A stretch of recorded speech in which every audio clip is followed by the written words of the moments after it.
Monaco est en général une terre qui réussit plutôt bien aux Français. Ce fut le cas cette année lors du Grand Prix et je vais prendre 5 minutes pour vous en parler.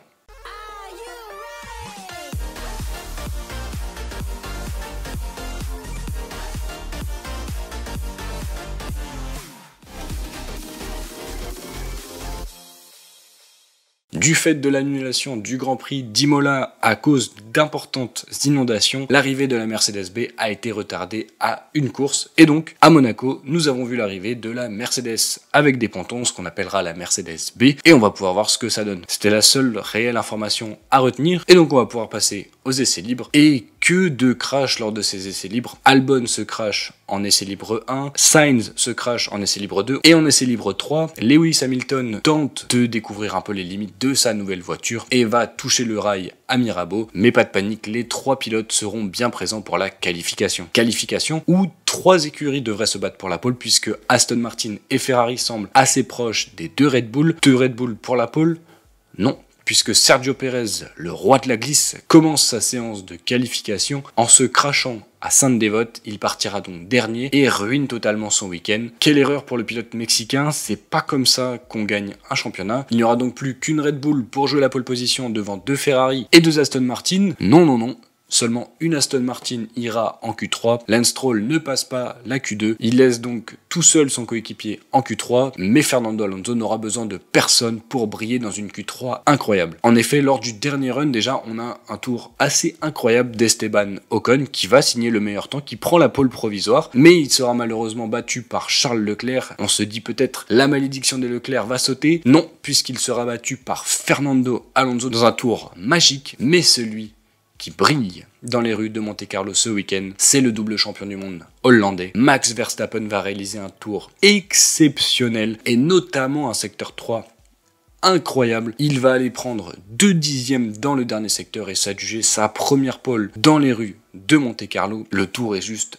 sublime, et on se demande encore comment Alonso n'a pas pu être en pole. Verstappen devance donc Alonso, Leclerc et Ocon. Oui mais non, puisque la malédiction des Leclerc, en fait, elle s'abat encore sur Charles qui prend 3 places de pénalité et partira 6ème parce qu'il a gêné Lando Norris pendant la Q3. Les prévisions météorologiques sont au beau fixe et le départ se passe sur piste sèche. Si tout le monde passe Sainte-Dévote sans encombre, eh bien on a quand même un petit accrochage à Mirabeau entre Hülkenberg et Sargent et un véritable embouteillage arrivé à l'épingle où Lance Stroll tente un dépassement assez osé. On s'est alors dit que maintenant que le départ était passé, on avait un peu tout vu et que ça allait être le début de la sieste. Eh bien pas vraiment. On a été assez surpris de voir un beau Grand Prix de Monaco. On a vu pas mal d'animations, notamment au 15e tour lorsque Sainz tente d'attaquer Esteban Ocon. Sainz se décale à droite puis il va à gauche pour tenter de dépasser le français à la chicane du port. Malheureusement, il accroche un peu le français, il abîme son aileron. Plus de peur que de mal, les 2 voitures vont pouvoir repartir sans encombre. Chose assez rare, mais on va voir des dépassements à Monaco. On verra de très beaux dépassements, notamment de Magnussen sur Logan Sargent qui va être complètement à la dérive. Au 32e tour, Lewis Hamilton lance la vague des arrêts au stand. Il va s'arrêter en premier, suivi un tour après par Esteban Ocon. Son arrêt est vraiment pas bon, à croire qu'ils ont échangé des mécaniciens avec Ferrari. Heureusement pour le pilote français, quand Sainz s'arrêtera un tour après lui, eh bien il va rester quand même devant l'Espagnol et garder sa 3ème place provisoire. Dans les bas-fonds du classement, Pérez continue sa disaster class. Déjà, s'il prend un tour par son coéquipier assez rapidement dans la course, il va continuer à faire n'importe quoi, à être sous pression et à pas du tout s'en sortir, lui qui est pourtant le prince de la ville. Il tape l'arrière de Kevin Magnussen à la chicane du port,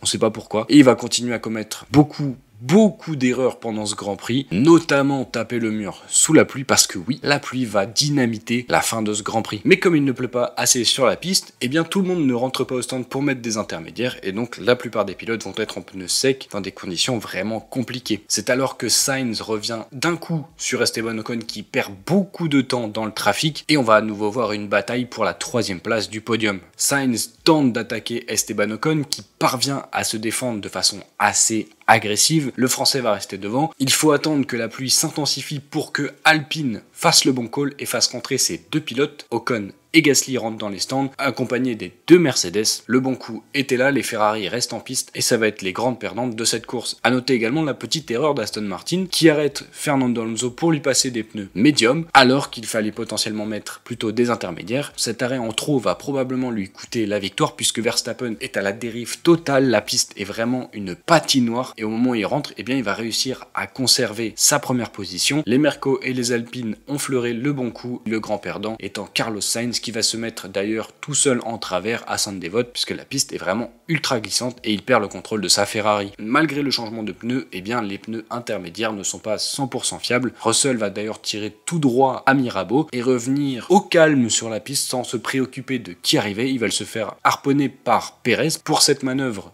Russell sera pénalisé de 5 secondes appliquées à la fin de la course du coup puisqu'il s'arrêtera plus pendant le Grand Prix. Malgré les galères qu'il a pu éprouver en pneus intermédiaires, Max Verstappen va remporter sa 39e victoire en carrière devant Fernando Alonso et Esteban Ocon. La France est sur le podium à Monaco. Vient ensuite Lewis Hamilton en 4e place devant son coéquipier George Russell, 6e Charles Leclerc, 7e on trouve Pierre Gasly devant Carlos Sainz très énervé à la fin du Grand Prix et les points sont complétés par les deux McLaren, de Norris et de Piastri à la 9e et 10e place. On arrive donc à la fin de ce résumé du Grand Prix de Monaco, qui est un Grand Prix particulièrement intéressant, franchement. J'ai passé un bon moment. C'est pas souvent qu'on passe un bon moment devant le Grand Prix de Monaco, parce qu'en général, voilà, les voitures sont trop larges pour se doubler. Au moment où on commençait un tout petit peu à s'endormir, et ben il y avait forcément un événement qui venait vous réveiller, comme la pluie ou des dépassements. Donc franchement, non, c'était un très bon Grand Prix. Personnellement, je trouve que c'est l'un des meilleurs Grands Prix du début de saison, et pourtant, on est à Monaco. Je retiens que Ferrari n'est pas encore au point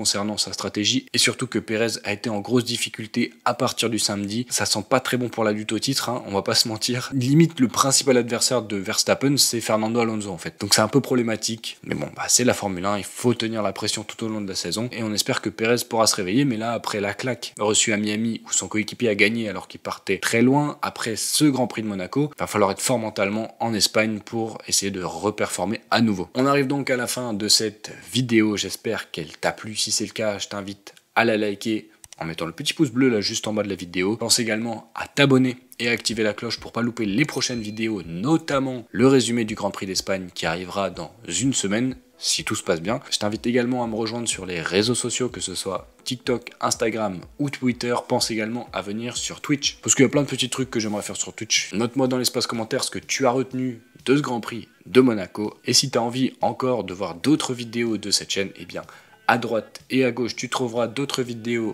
à voir ou à revoir. Et moi, je te dis au revoir et à la prochaine.